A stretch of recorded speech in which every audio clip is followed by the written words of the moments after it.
الحمد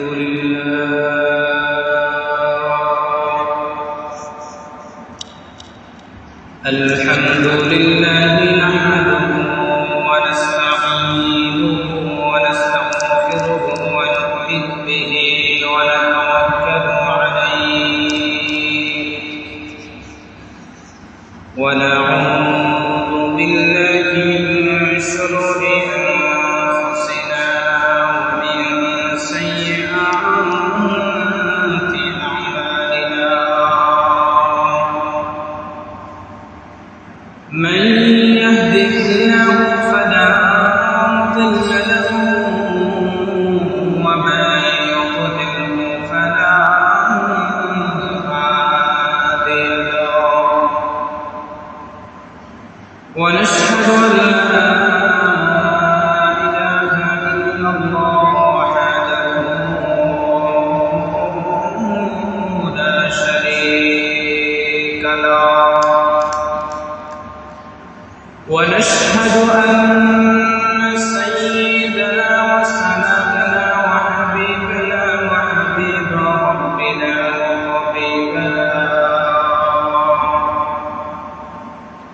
وطبيب قلوبنا ومولانا محمدا عبده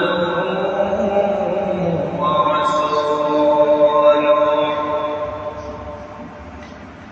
أرسله الله تعالى إلى كافة الناس بشيرا ونذيرا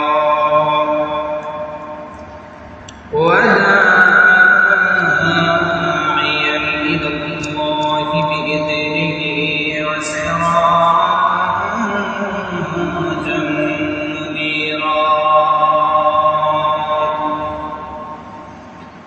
أما بعد فأعوذ بالله من الشيطان الرجيم بسم الله الرحمن الرحيم وأقم الصلاة طرفي النهار وزلفا من الليل إن الحسنات يذهبن السيئات ذلك ذكرى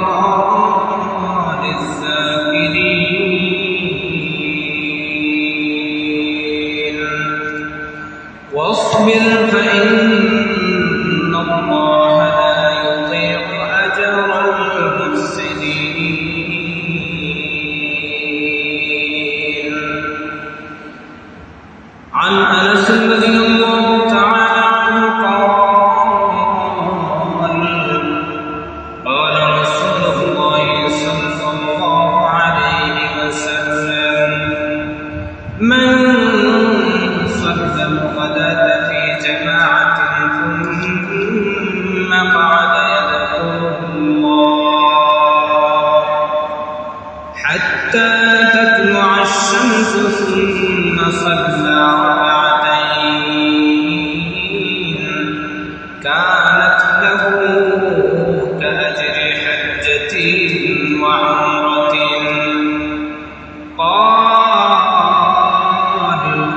قال رسول الله صلى الله عليه وسلم تامة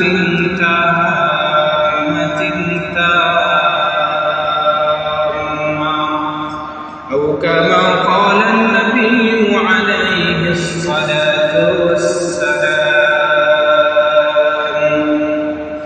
صدق الله مولانا العظيم وصدق رسوله النبي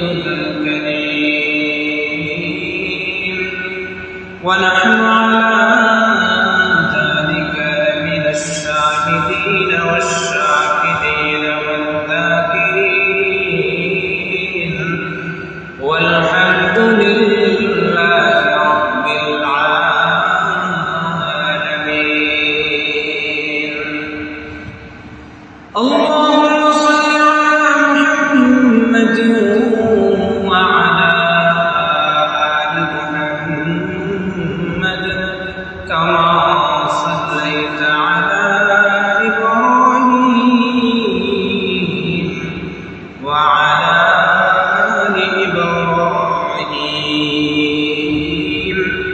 إنك حميد مجيد اللهم بارك على محمد وعلى آل محمد كما باركت على إبراهيم وعلى آل إبراهيم إنك حميد مجيد بلغ العلا بكماله كشف الدجى بجماله حسنت جميع خصاله صلوا عليه وآله كونيك مختار خداة كبنايا كونيك مختار خداة كبنايا أمتك نگہبان خداة كبنايا أمتك نگہبان خداة كبنايا رخسار سے برقع کا ذرا پردہ اٹھا لو رخسار سے برقع کا ذرا پردہ اٹھا لو للہ مجھے حسن خدا یاد دکھا دو للہ مجھے حسن خدا یاد دکھا دو اے باغ صبا تو میرے فریاد لیے جا اے باغ صبا تو میرے فریاد لیے جا سرکار مدینہ کو میرے یاد لیے جا سرکار مدینہ کو میرے یاد لیے جا العلا بکمالہ كشف الدجى بجماله حسنت جميع خصاله صلوا عليه وآله لا إله إلا الله لا إله إلا الله إلا الله لا إله إلا الله لا إله إلا الله لا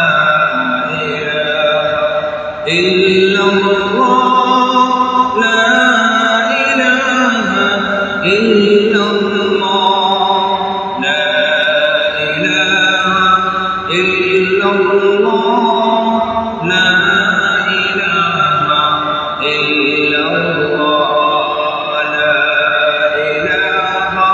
إلا الله لا إله إلا الله لا إله إلا الله لا إله إلا الله لا إله إلا الله محمد رسول الله صلى الله عليه وسلم الحمد لله মহান রব করিমের দরবারে শুকরিয়া যে মহান রব আপনাকে আমাকে দুনিয়ার সমস্ত ঝামেলা থেকে ফারিগ করে আজকের এই প্রতিদিন শুক্রবার দিন জুমাবার দিন আল্লাহ রাব্বুল আলামিন এই দিনে আমাদেরকে তার মহান হুকুম জুমার নামাজ আদায় করার নিয়তে মসজিদে আসার সর্বসুখ দান করেছেন এজন্য সেই মহান মনিবের দরবারে দিল থেকে মুহাম্মদে কালিমাতুশ শুকর পাঠ করে সকলে পড়ি আলহামদুলিল্লাহ। সম্মানিত হাজিরিন, আমাদের মাঝ থেকে মহা গুরুত্বপূর্ণ একটা ইবাদত কুরবানি। এই কুরবানি যে বিধানটা আল্লাহ তাআলা আমাদেরকে দান করেছিলেন, গতকালকে থেকে আমরা এই কুরবানির বিধান আলহামদুলিল্লাহ আমরা পালন করেছি। পাশাপাশি এই যে বর্তমান যে সময়টা, এই সময়টাতে যারা হজ্জে বাইতুল্লাহর উদ্দেশ্যে গিয়েছেন তারা হাজের সমস্ত কার্যবলী সম্পাদন করার পরে হাজিরা এখন ধীরে ধীরে মদিনার দিকে রওনা করবেন, যেখানে আল্লাহ রাসূল সাল্লাল্লাহু আলাইহি ওয়াসাল্লাম শায়িত আছেন। সেই মদিনা শহর দেখার জন্য রাসূলের রওজা জিয়ারতের জন্য হাজিরা মক্কা মদিনার উদ্দেশ্যে রওনা করবেন। সম্মানিত হাজিরিন, এই সমস্ত খবর শুনলে বা এই সমস্ত বিষয় যখন আমাদের সামনে আসে, তখন আমরা যাদের সামর্থ্য নেই বা যাদের সামর্থ্য আছে কিন্তু যাওয়ার মতো সুযোগ হয় নাই, এই সমস্ত মানুষের দিনের ভিতরে আলাদা একটা ইচ্ছা আকাঙ্ক্ষা জাগ্রত হবে। আর যদি আমার সুযোগ থাকতো তাহলে হয়তো বা আমিও হাজিদের সাথে হজের কাজ সম্পাদন করার পরে আজকে আমিও দিনের দিকে রওনা দিতাম। আবার আমাদের মতো যাদের সামর্থ্য নাই তাদের দিনের ভিতরে আফসোস হয়, যদি আল্লাহ তাআলা আমাকে যদি সামর্থ্য দিতেন, যদি টাকা পয়সা দিতেন, তাহলে হয়তো বা জীবনে একবার হলেও বাইতুল্লাহর মধ্যে যাইতাম, হজ আদায় করতাম, আল্লাহ রাসূল সাল্লাল্লাহু আলাইহি ওয়াসাল্লামের রওজা জিয়ারত করতাম। এই আকাঙ্ক্ষাটা আমাদের ভিতরে জাগ্রত হয়। সম্মানিত হাজিরিন, তবে এই কথাটা আমরা সবাই জানি যে আমাদের প্রত্যেকের দিনের ভিতরে এই নিয়মটা পাকাপোক্ত আছে। যদি আল্লাহ তাআলা কখনো আমাকে সুযোগ করে দেন, তৌফিক দান করেন, তাহলে হয়তো বা আমিও হজের সফরে যাব, এই নিয়ত সবার আছে। আর একজন মুমিনের নিয়ত, মুমিন যখন নিয়ত করে তখনই কিন্তু আল্লাহ তাআলার সাথে সাথে নিয়তের কারণে তার আমল নামার মধ্যে একটা তারা লিখে দেন। সুবহানাল্লাহ। পাশাপাশি এও বলা হয় যে বান্দা যখন, মুমিন যখন সে নিয়ত করে দিনের ভিতরে, নিয়তটা যদি পাকাপোক্ত হয় তাহলে কখনো কখনো আল্লাহ তাআলা এই নিয়ত পাকাপোক্ত হওয়ার কারণে বান্দাকে ওই নেক আমলের তৌফিক দিয়ে দেন। সুবহানাল্লাহ। এজন্য আমাদের দিনের ভিতরে বাইতুল্লাহর সফর, হজ্জের সফরে যাওয়ার নিয়ত আমাদের সবার আছে।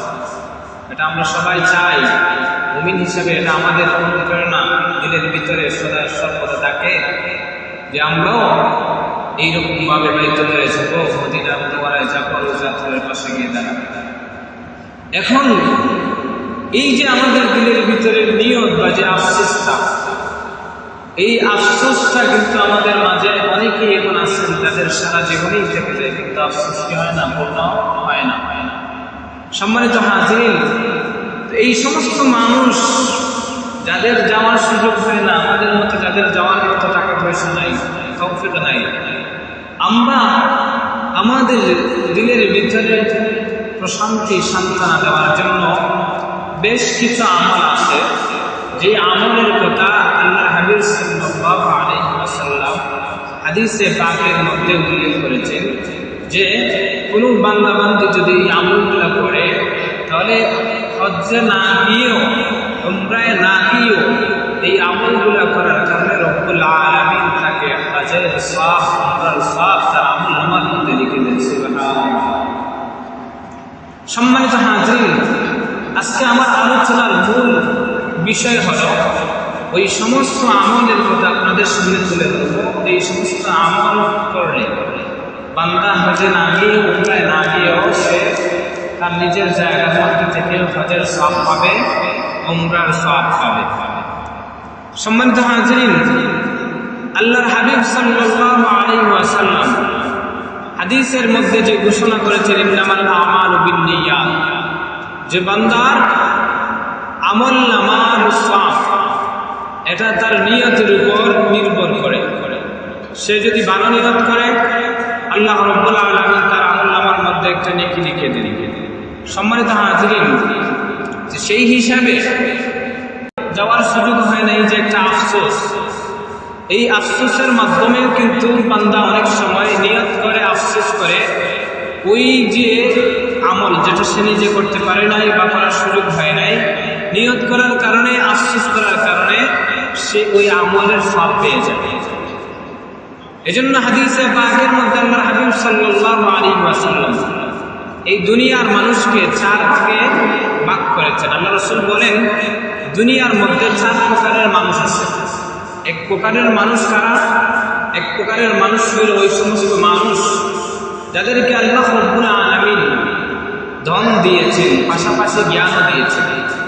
সম্পদ দিয়েছেন, পাশাপাশি কি দিয়েছেন? জ্ঞানও দিয়েছেন।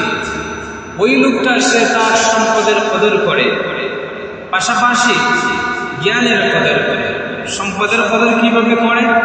আল্লাহ রাব্বুল আলামিন যেই জায়গায় যেটায় খরচ করার জন্য রব্বুল আলামিন আদেশ করেছেন, ওই জায়গায় সে তার সম্পদকে খরচ করে। যেই জায়গায় খরচ করলে সওয়াব হয়, ওই সমস্ত জায়গায় সে তার সম্পদকে কি করে? খরচ করে। পাশাপাশি আল্লাহ তাআলা যে তাকে ইলম দিয়েছেন, এই ইলমের সে যথাযথ ব্যবহার করে। কিরকম? আল্লাহ তাআলা তাকে জ্ঞান দিয়েছেন, এই জ্ঞানের মাধ্যমে সে হালাল হারাম জানার চেষ্টা করে, ভালো কাজ করার চেষ্টা করে, মাথা খাটিয়ে মানুষের উপকার করার চেষ্টা করে। এই যে লোকটা যাকে আল্লাহ তাআলা ধন দিলেন, পাশাপাশি জ্ঞান দিলেন, ওই লোকটা আছে তার ধন এবং তার জ্ঞান এটা মানুষের কল্যাণে সে ব্যয় করে। আল্লাহর হাবিব সাল্লাল্লাহু আলাইহি ওয়াসাল্লাম বলেন যে ওই লোকটা হচ্ছে দুনিয়ার মধ্যে সর্বশ্রেষ্ঠ মর্যাদাপূর্ণ একজন মানুষ। সুবহানাল্লাহ। 2 নম্বর আরেকজন মানুষ যাকে আল্লাহ রাব্বুল আলামিন ধন দেন নাই, কিন্তু আল্লাহ তাআলা তাকে জ্ঞান দিয়েছেন, বুদ্ধি দিয়েছেন। সে তার বুদ্ধির মাধ্যমে জ্ঞানটা যথাযথ জায়গায় সে ব্যবহার করে, মানুষের উপকারার্থে সে তার মেধাকে খাটায়। সে তার এই জ্ঞান অনুযায়ী হালাল হারাম জানে বুঝে মানার চেষ্টা করে। কিন্তু ওই যে ধন নাই, ধন না থাকার কারণে সে আফসোস করে, হায় রে, ওই যেই লোকটাকে আল্লাহ জ্ঞানও দিলেন, ধনও দিলেন, সে তার ধনের মাধ্যমে ভালো কাজে সে তার ধনটা, তার দৌলতটা বিলায় গরিব মিসকিন অসহায় যারা আছে তাদেরকে বিলায় দেয়। আমার যদি ধন সম্পদ থাকতো তাহলে আমিও মানুষকে সাদাকা করতাম, গরিবকে সাহায্য সহযোগিতা করতাম, আমিও তার মতো টাকা থাকলে বাইতুল্লাহর সফরে যাইতাম, হজের নিয়তে যাইতাম। আল্লাহর হাবিব সাল্লাল্লাহু আলাইহি ওয়াসাল্লাম বলেন, ওই দ্বিতীয় প্রকারের লোক যার ইলম আছে কিন্তু কি নাই? ধন নাই, কিন্তু তার দিলের ভিতরে সৎ নিয়ত থাকার কারণে, ভিতরে ভিতরে আফসোস, ভালো আফসোস করার কারণে রব্বুল আলামিন ওই প্রথম প্রকারের লোকের মতো তার মর্যাদা আল্লাহ বাড়ায় দেন। সুবহানাল্লাহ। এই যে নেক কাজের দিক দিয়ে একজন করে সব পায়, আরেকজন করার সামর্থ্য নাই, কিন্তু তার দিলের ভিতরে ভালো নিয়ত আছে, পাশাপাশি আফসোসও করে। সে কিন্তু এই যে কাজটা করতে পারে নাই নিয়ত করার কারণে, আফসোস করার কারণে, সেও কিন্তু ওই লোকটার পরিমাণ সে সওয়াব পেয়ে যায়, যে লোকটা করে সওয়াব পায়। সম্মানিত হাজিরিন, আরেক প্রকারের, তৃতীয় প্রকারের একজন লোক আছে, যেই লোককে আল্লাহ তাআলা ধনও দেন নাই, আবার জ্ঞানও দেন নাই। ওই লোকটা সে তার ধন নাই, আবার জ্ঞান নাই, মেধা নাই, ওইগুলো না পাওয়ার পরে সে চিন্তা করে, যদি আমার যদি ধন হইত, যদি আমার যদি জ্ঞান থাকতো, তাহলে এই ধন আমি দেখা গেছে হারাম কাজে আমি ওইটা ব্যয় করতাম, আমি নাচ গান গাছনার আয়োজন করতাম, আমি বেগানা নারীর পিছনে আমি আমার ওই ধনটাকে আমি ব্যয় করতাম, আমি আমার মেধাটাকে হারাম কাজে আমি ব্যয় করতাম, সুদ কিভাবে বাড়ায় খাওয়া যায় ওই ফিকির আমি আমার মাথা দিয়ে করতাম, কৌশলে কিভাবে ঘুষ খাওয়া যায় ওই জিনিসটা আমি আমার মাথা দিয়ে খাটাইয়া করতাম। সম্মানিত হাজির, ওই লোকটা তার জ্ঞান নাই, ধন নাই, কিন্তু ওই যে খারাপ একটা চিন্তা, গুনাহের চিন্তা তার দিলের ভিতরে লালন করার কারণে আল্লাহর হাবিব সাল্লাল্লাহু আলাইহি ওয়াসাল্লাম হাদিসের মধ্যে বলেন যে ওই লোকটা হচ্ছে দুনিয়ার মধ্যে সর্বনিকৃষ্ট একজন মানুষ। চতুর্থ প্রকারের আরেকজন মানুষ, যার জ্ঞান নাই কিন্তু ধন আছে। জ্ঞান না থাকার কারণে সে তার ধনটাকে যথাযথ জায়গায় সে ব্যয় করে না। সে তার ওই সম্পদটাকে ইচ্ছা করলে ভালো কাজে ব্যয় করতে পারে, কিন্তু ভালো কাজে ব্যয় না করে খারাপ পথে, নাচ গান বাজনা এগুলোর আসলে সে তার এই ধনটাকে কি করে? খরচ করে। আল্লাহর হাবিব সাল্লাল্লাহু আলাইহি ওয়াসাল্লাম বলেন, ওই চতুর্থ প্রকারের লোক যাকে আল্লাহ তাআলা জ্ঞান দেন নাই কিন্তু ধন দিয়েছেন, সে তার ধনের সম্পদের অপব্যবহারের কারণে আল্লাহ রাব্বুল আলামিনের দৃষ্টিতে ওই লোকটা, ওই যে তৃতীয় প্রকারের লোক, যাকে ধনও দেন নাই জ্ঞানও দেন নাই কিন্তু দিনের ভিতরে খারাপ চিন্তা সে লালন করে, সেও ওই লোকটার মতো একদম নিকৃষ্ট দুনিয়ার মধ্যে। নাউযুবিল্লাহ। যে দেখা গেল এই হাদিসের মাধ্যমে আমরা যে জিনিসটা জানতে পারলাম, দুই শ্রেণীর মানুষ, যারা নিজেরা নেক কাজ করে করে সব পায়, আরেকজন কিন্তু সে করতে পারে না, নিয়ত ভালো আছে আবার আফসোস করে, এই জন্য সে যে করে সব পায় ওই পরিমাণ সেও কিন্তু আফসোস করার কারণে, নিয়ত করার কারণে কি হয়ে যায়, সব পেয়ে যায়। আর আরেক দুই ধরনের মানুষ আছে যারা হচ্ছে গুনাহ করে গুনাহ খামায় আমলনামার মধ্যে করে গুনাহ খামায়, আরেকজনের নাই কিন্তু নাই থাকার কারণে সে আফসোস করে যে আমার থাকলেও এরকম আমি করতাম, নাচ গান বাজনা এগুলো আমিও করতাম। সে কিন্তু এই যে আফসোস করার কারণে, এই যে খারাপ নিয়ত করার কারণে সে কিন্তু আল্লাহ তাআলার দৃষ্টিতে কি হয়ে যায়, নিকৃষ্ট মানুষ হিসেবে রূপান্তরিত হয়ে যায়। সম্মানিত হাজরিন, আমরা জানলাম যে ভালো কাজের যদি আমরা নিয়ত করি, আফসোস করি, তাহলে আল্লাহ রাব্বুল আলামিন আমাদের আমলনামায় কি করেন, নেকি লিখে দেন।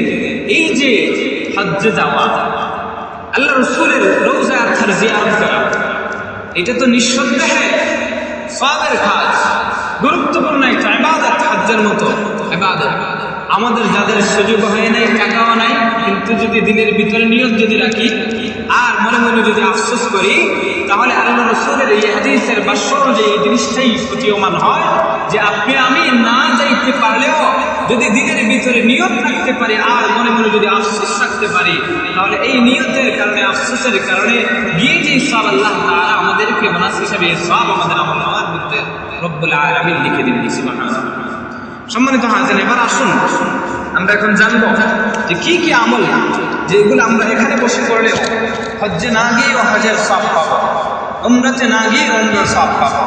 এর মধ্যে হাদিসের মধ্যে প্রথম নম্বর যে আমলের কথা উল্লেখিত হয়েছে, আমি কয়েকটা আমল বাছাই করে আপনাদের সামনে উল্লেখ করবো, মনোযোগ সহকারে শুনবেন।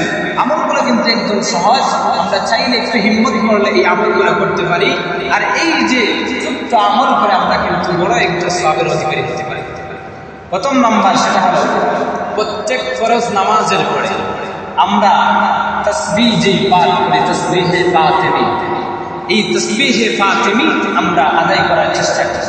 অর্থাৎ 33 বার সুবহানাল্লাহ, 33 বার আলহামদুলিল্লাহ, 33 বার বা 34 বার আল্লাহু আকবারের যেই তাসবিহটাকে রাসূল সাল্লাল্লাহু আলাইহি ওয়াসাল্লাম তার আদরে দুলারে হযরত ফাতিমা রাদিয়াল্লাহু তাআলা আনহাকে শিক্ষা দিয়েছিলেন, যেটাকে আমরা তাসবিহে ফাতিমি নামে জানি, ওই তাসবিহটা আমরা প্রত্যেক ফরজ নামাজের পরে আদায় করার চেষ্টা করব। আল্লাহর হাবিব বলেন, কোন লোক যদি এই তাসবিহে ফাতিমি যদি সে প্রত্যেক ফরজ নামাজের মধ্যে পড়ে, সে যদি আদায় করে, আল্লাহর হাবিব বলেন সে হজ এবং উমরার চাইতেও আরো বেশি সওয়াবের অধিকারী হয়ে যায়। সুবহানাল্লাহ।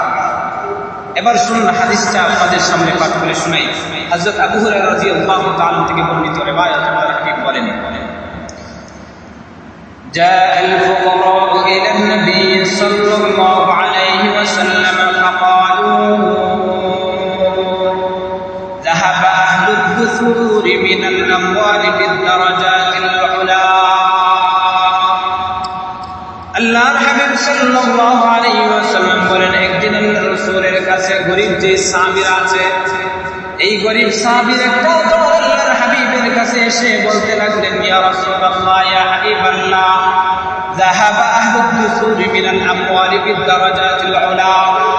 ধনী সাহাবী যারা আছে তারা তাদের মালের মাধ্যমে উঁচু উঁচু মর্যাদা তারা লাভ করে ফেলতেছেন, কিন্তু আমাদের ধন নাই, আমাদের সম্পদ নাই, যার কারণে আমরা তাদের মতো এরকম বড় বড় মর্যাদা আমরা লাভ করতে পারতেছি না।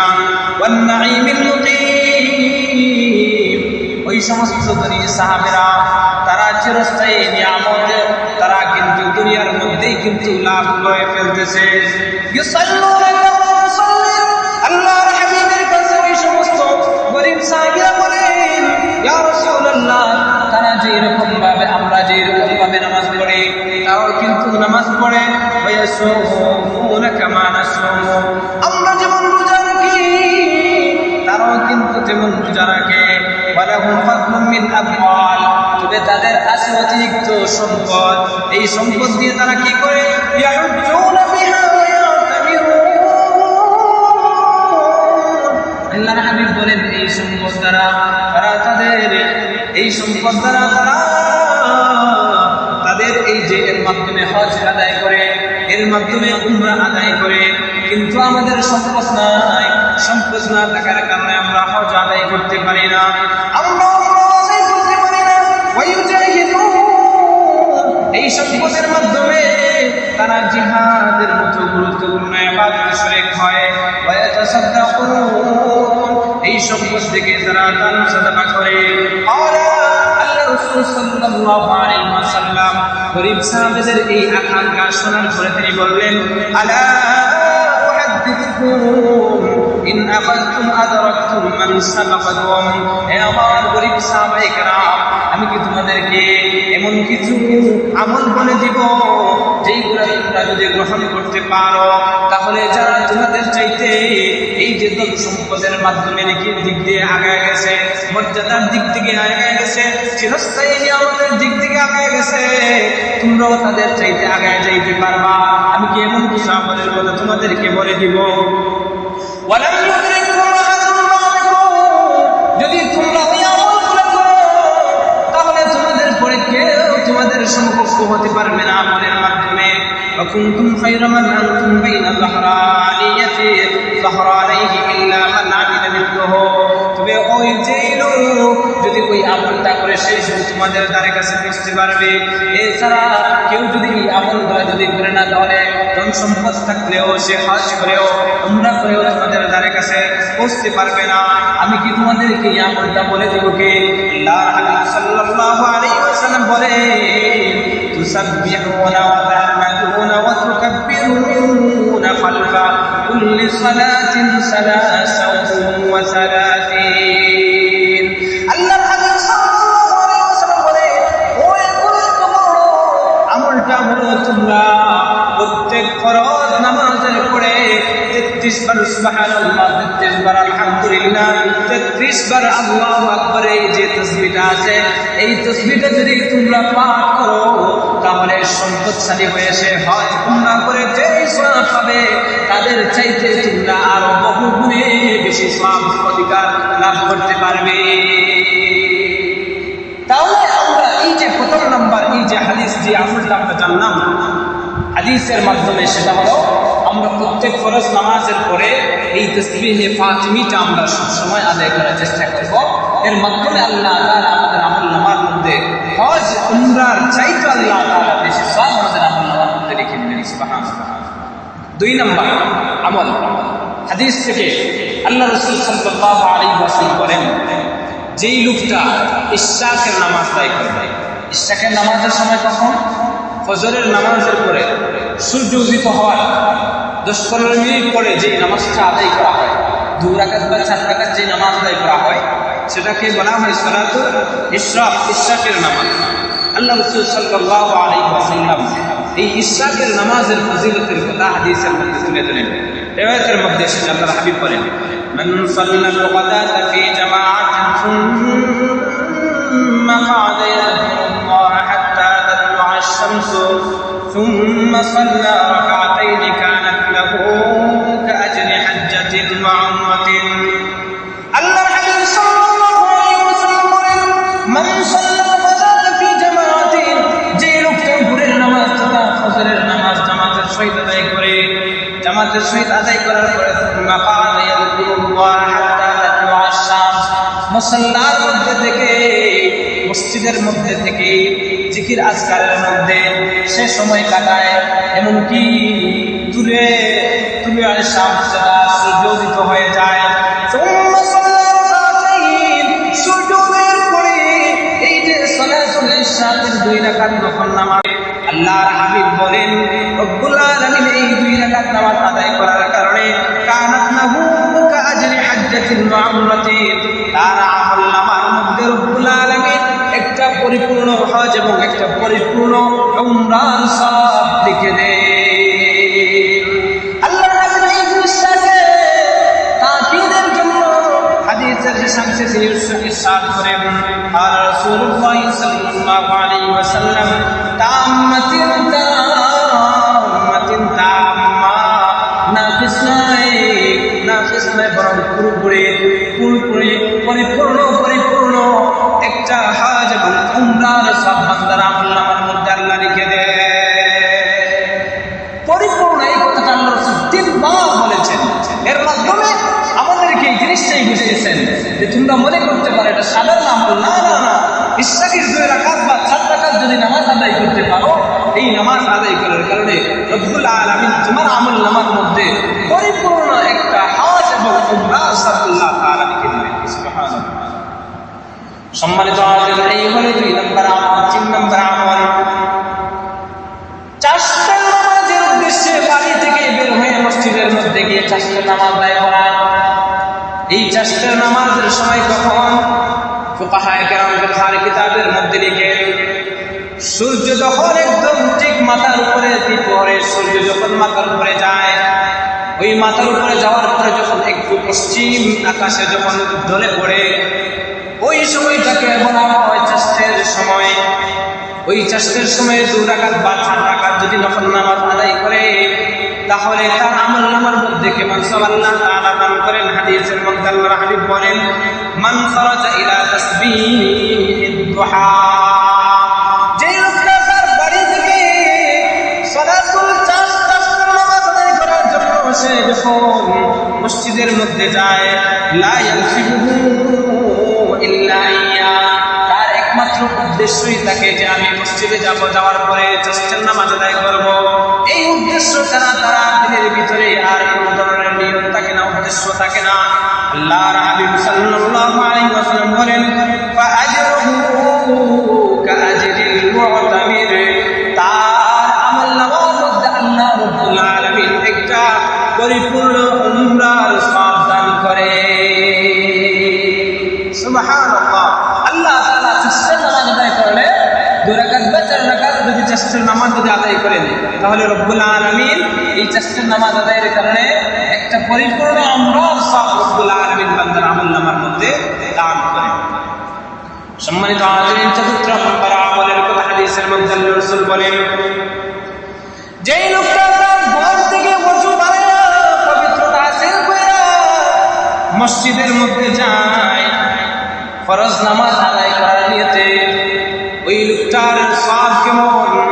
আল্লাহর হাবিব বলেন, হাদিসের মধ্যে এসেছে, মান খারাজা মিন বাইতিহি মুতাতাহহিরান ইলা সালাতিন মাকতুবাতিন, যেই লোকটা তার ঘরের মধ্যে বাড়ির মধ্যে পবিত্রতা অর্জন করে ওযু বানায়া মসজিদের মধ্যে যায়, গমন করে, আল্লাহর হাবিব বলেন, ফাআজরুহু কাআজরিল হাজ্জিল মুহরিম, ইহরামকারী হাজী ইহরাম বাঁধে হজ করার মাধ্যমে যে নেকি লাভ করে, ওই লোকটা তার ঘর থেকে ওযু করাইয়া ফরজ নামাজের উদ্দেশ্যে মসজিদে গিয়ে ফরজ নামাজ আদায় করার কারণে রব্বুল আলামিন তার আমলনামার মধ্যে একটা হজের সওয়াব দান করে। এজন্য ফুকাহায়ে কেরাম বলেন, আমাদের জন্য করণীয় হলো, দেখবেন আমরা যদি কোনো রাজা বাদশা বা ভিআইপি মানুষের দরবারে যদি যাওয়ার জন্য নিয়ত করি, তাহলে আমরা কি যে ময়লাযুক্ত কাপড় বা এই যে ঘামযুক্ত বদন নিয়ে দেহ নিয়ে কি আমরা কারো ভিআইপি মানুষের বাড়িতে যাই না? বরং আগে কি করি, সুন্দর একটা পরিষ্কার পোশাক পরিধান করে, গোসল করে, স্প্রে করে, আতর এইগুলা ব্যবহার করে তারপরে আমরা যাই। এরকম ভাবে ফুকাহায়ে কেরাম বলেন, আমি মসজিদের মধ্যে যখন নামাজের উদ্দেশ্যে যাব, আমার বাড়ির মধ্যে যদি সুযোগ থাকে, তাহলে আমি বাড়িতে পবিত্রতা অর্জন করবো, ওযু বানায় আসবো।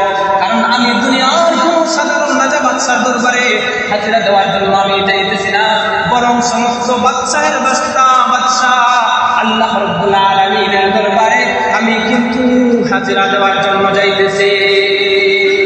এজন্য বাদশার দরবারে হাজিরা দেওয়ার জন্য যাওয়ার আগে যদি এরকম পরিষ্কার পরিচ্ছন্ন হয়ে যদি আমরা যাই, তাহলে আল্লাহ তাআলার দরবারে এসে ধারণা দিব, মসজিদে আসবো। এর জন্য আমাদের জন্য উচিত হলো, উলামায়ে কেরাম বলেন, আপনার ঘরের মধ্যে যদি সুযোগ থাকে, তাহলে ঘর থেকেই পবিত্রতা হাসিল করে তারপরে মসজিদের মধ্যে গমন করুন। তবে হ্যাঁ, কারো যদি অসুবিধা থাকে বা তাড়াহুড়া থাকে, সময় কম, আপনি এসে করতে পারেন, অসুবিধা নেই। তবে উত্তম হলো আপনি আপনার বাড়িতে সুযোগ থাকলে আপনি আগে থেকেই পবিত্রতা অর্জন করে আসবেন, একটা প্রস্তুতি নিয়ে আসবেন, দিলের ভিতরে আগ্রহ। প্রস্তুতি নেওয়া মানে দিলের ভিতরে একটা আগ্রহ দেখা যে আমি নামাজের জন্য যাইতেছি, আল্লাহকে রাজি খুশি করার জন্য। এই জন্য আল্লাহ রাসূল সাল্লাল্লাহু আলাইহি ওয়াসাল্লাম ৪র্থ নম্বর আমলের কথা বলেন যে কোনো বান্দাবান্দি যদি সে কি করে ফরজ নামাজের উদ্দেশ্যে ঘর থেকে ওযু করে বের হয়, আল্লাহ রাসূল সাল্লাল্লাহু আলাইহি ওয়াসাল্লাম বলেন তার আমল নামার মধ্যে একটা হজের সওয়াব রব্বুল আলামিন দান করেন। সুবহানাল্লাহ। সম্মানিত হাজিরিন, ৫ম নম্বর আমল, যেই লোকটা মসজিদের মধ্যে গমন করে শুধুমাত্র তার উদ্দেশ্য হলো দিন শিখা। যেই রকম ভাবে আমাদের তাবলীগ জামাতের যেই সমস্ত ভাইয়েরা ওনারা এই যে আমাদের মসজিদের মধ্যে বিভিন্ন মসজিদের মধ্যে তারা তাবলীগের জন্য যান, উদ্দেশ্য কি খালি ঘুমানো আর খাওয়া, নাকি দিন শিখার জন্য ওনারা যায়? নিজেদের আমল ইসলাহের জন্য, দিন শিখার জন্য, শরীয়ত শিখার জন্য যায়। যদি আমাদের মধ্যে অনেকেই আমরা এটাকে অন্যভাবে দেখি, কিন্তু একবার যাওয়ার পরে আপনি খোঁজখবর নেন, খোঁজখবর নেওয়ার পরে যে দেখেন আসলে কি শুধুমাত্র মসজিদে ঘুমানোর জন্য, খাওয়ার জন্য, মসজিদের টয়লেট ইউজ করার জন্য কি শুধুমাত্র যায়, নাকি ভালো কিছু শেখার জন্য, দিন শেখার জন্য যায়? আপনি নিজে একবার পরীক্ষা করে আপনি নিজে যান, তারপরে মন্তব্য করুন। সম্মানিত হাজির, এই সমস্ত মানুষ যারা মসজিদের মধ্যে গমন করে শুধুমাত্র দিন শিকার নিয়তে, এই সমস্ত মানুষের ফজিলতের ব্যাপারে আল্লাহর হাবিব সাল্লাল্লাহু আলাইহি ওয়াসাল্লাম বলেন, মান গাদা ইলাল মসজিদ লা ইউরিদু ইল্লা আন ইয়াতাআল্লামা খায়রান আও ইউআল্লিমাহু কানা লাহু কাআজরি হাজ্জিন তাম্মান হাজ্জাতুহু। আল্লাহর হাবিব সাল্লাল্লাহু আলাইহি ওয়াসাল্লাম বলেন, যে লোকটা মসজিদের মধ্যে গমন করে তার নিয়তের মধ্যে থাকে যে আমি মসজিদে গিয়ে মানুষকে দিন শিখাবো অথবা দিন শিখবো, আল্লাহর হাবিব ওই লোকের মর্যাদার ব্যাপারে ফজিলতের কথা হাদিসের মধ্যে এভাবে বলেছেন যে রব্বুল আলামিন এই নিয়তে, দিন শিখার নিয়তে মসজিদে যাওয়ার কারণে রব্বুল আলামিন তার আমলনামার মধ্যে পরিপূর্ণ একটা হজের সওয়াব দান করেন। সুবহানাল্লাহ। এই যে প্রত্যেক শুক্রবার আমরা জামাতের সাথে সাথে মসজিদের মধ্যে আগমন করে আমাদের উদ্দেশ্য থাকে হুজুর আমাদের উদ্দেশ্যে নসিহত করবেন, আমরা দ্বীনের বিভিন্ন বিষয় সম্পর্কে অবগত হব, জানবো। এই যে আপনারা শোনার নিয়তে আসলেন, আর আমি যে আপনাদের মাঝে এসে বয়ানের নিয়তে শরীয়তের যে বিষয়াদি আপনাদেরকে জানাবার নিয়তে আসলাম, আল্লাহ রাব্বুল আলামিন আমাদের এই নিয়তটা থাকার কারণে আমাদের আমলনামার মধ্যে একটা মকবুল হজের সওয়াব দান করে। এই হচ্ছে ৫ নম্বর আমল। ৬ নম্বর আমল, যেটা হলো মসজিদে যাওয়ার পরে জামাতের সহিত নামাজ আদায় করা। আল্লাহর হাবিব সাল্লাল্লাহু আলাইহি ওয়াসাল্লাম বলেন, মান মাশা ইলা সালাতিন মাকতুবাতিন ফিল জামাআতি ফাহিয়া কাহাজ্জাতিন ওয়া মান মাশা ইলা সালাতি তাতাওউইন ফাহিয়া কাউমরাতিন তাম্মাতিন। আল্লাহর হাবিব বলেন, যে লোকটা মসজিদে ফরজ নামাজ আদায়ের উদ্দেশ্যে যায়, রব্বুল আলামিন ওই ব্যক্তির আমলনামার মধ্যে একটা পরিপূর্ণ হজের সওয়াব দান করেন। সুবহানাল্লাহ। আর যে একটা ফরজের পাশাপাশি নফল নামাজ আদায় করার জন্য মসজিদে গমন করে, রব্বুল আলামিন বলেন ওই যে নফল নামাজ আদায় করার নিয়তে মসজিদের মধ্যে গেল, তার আমলনামার মধ্যে একটা পরিপূর্ণ উমরার সওয়াব দান করেন। সুবহানাল্লাহ। এজন্য দোস্ত, আমাদের মধ্যে আজকে দুনিয়াদারি, এই দুনিয়াদারিত্বের কারণে আমরা বালিগ পুরুষ যারা আছে আমাদের সুযোগ থাকার পরে আমরা কিন্তু মসজিদে জামাতের নামাজ আদায় করি না। এমনকি অনেকেই পুরুষ আছেন বাড়িঘরের মধ্যেও নামাজ আদায় করেন না, বরং দেখা যায় জীবনে অনেকটা সময় পার হয়ে যায়, নামাজ আদায় করে না, নামাজ আদায় করে না। ও দোস্ত, আজকে আপনি যুবক বয়সে উপনীত হয়তো ভাবতেছেন যখন চুলদারি পেকে যাবে, মরণের আলামত যখন আমার শরীরে এসে যাবে, তখন হয়তো আল্লাহ বিল্লাহ করবো। না রে যুবক, ওই সময়টা তোমার যে আসবে কি কোনো গ্যারান্টি আছে? কারণ বর্তমান সময়ে অনলাইন পোর্টাল, মাল্টি নিউজ পোর্টালের মাধ্যমে আমরা জানতে পাই, দেখতে পারি যে অনেক সময় বিভিন্ন জায়গার মধ্যে যুবকের কিন্তু যে মৃত্যুর হারটা কিন্তু দিন দিন বাড়তেছে। ও যুবকের জন্য সময় থাকতে আল্লাহর দিকে রুজু হও, আল্লাহর দিকে ফিরে আসো, নামাজ যথাযথভাবে আদায় করো।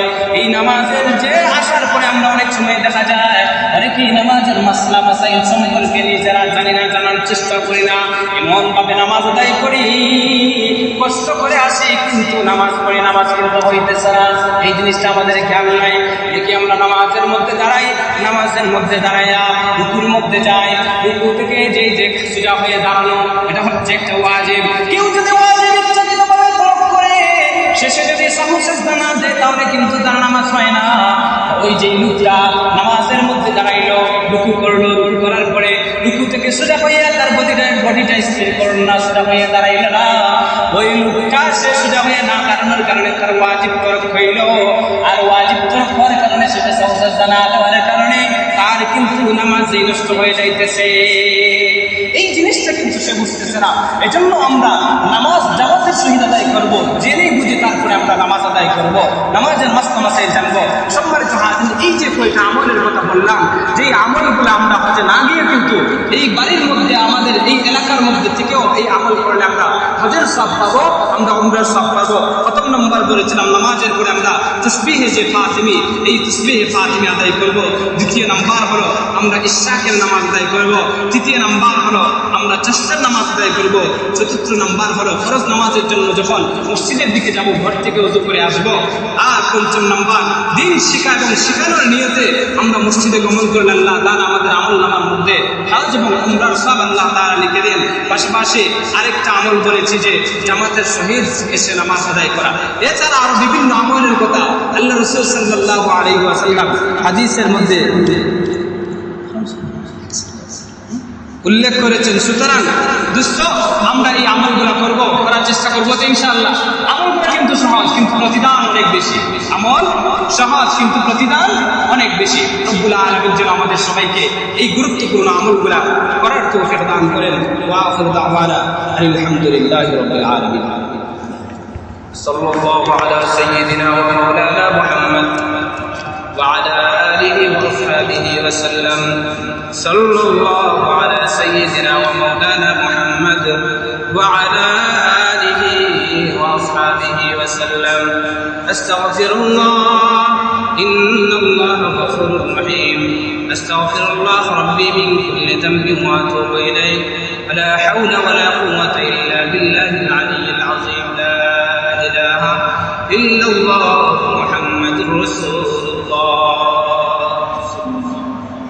الحمد لله الذي هدانا لهذا وما كنا لنهتدي لولا أن هدانا الله. لقد جاءت رسل ربنا بالحق. ربنا ظلمنا أنفسنا وإن لم تغفر لنا وترحمنا لنكونن من الخاسرين. اللهم اغفر لنا ولوالدينا رب ارحمهما كما ربياني صغيرا.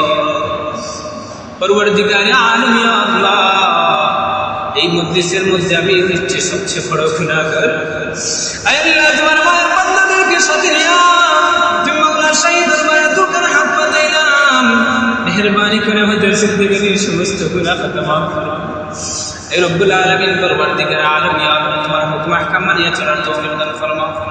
আয় আল্লাহ, আমাদের কবরবাসী আল্লাহ মুর্দেগান যারা আছেন মাওলা সবাইকে মাফ ফরমাও। আয় আল্লাহ, আমাদের বাবা-মায়ের মাফ ফরমাও। রব্বুল আলামিন, পরবর্তীকার আলম ইয়া আল্লাহ, আমাদের ইয়া আল্লাহ খানদানের যত মুর্দেগান কবরে আছেন সবাই তুমি মাফ ফরমাও। বেবারে যারা আছেন আল্লাহ তুমি সুস্থ নিয়ামত দান ফরমাও। আয় আল্লাহ, এখানে মুরব্বিয়ানে کرام যারা আছেন আল্লাহ সবাইকে তুমি খায়াত দান ফরমাও। যুবক ভাই যারা আছেন আল্লাহ তোমার দ্বীনের জন্য কবুল আর মঞ্জুর ফরমাও। এই রব্বুল আলামিন, পরবর্তীকার আলম ইয়া আল্লাহ, এখানে আমরা যারা হাত পাতাইছি অনেকে অনেক পেরেশানির মধ্যে আছি। আয় আল্লাহ, কার ভিতরে কোন পেরেশানি আছে আল্লাহ তুমি মাহফুজ ছাড়া আল্লাহ কারো তো জানা নাই। রব্বুল আলামিন, আমরা যে যে পেরেশানির মধ্যে আছি মেহেরবানি করে পেরেশানি থেকে উদ্ধার করে দাও। এই রব্বুল আলামিন আল্লাহ, তোমার যে সমস্ত বান্দা-বান্দী দ্বারা দরখাস্ত করেছেন মাওলা, আয় আল্লাহ প্রত্যেকের দরখাস্ত রে তুমি কবুল আর মঞ্জুর করে নাও। যে সমস্ত বান্দা-বান্দী হাজার সফরে গিয়েছেন, হজ্জের মতো গুরুত্বপূর্ণ বিধান আদায় করেছেন মাওলা, আয় আল্লাহ প্রত্যেকের হজ্জ তুমি কবুল আর মঞ্জুর করে নাও।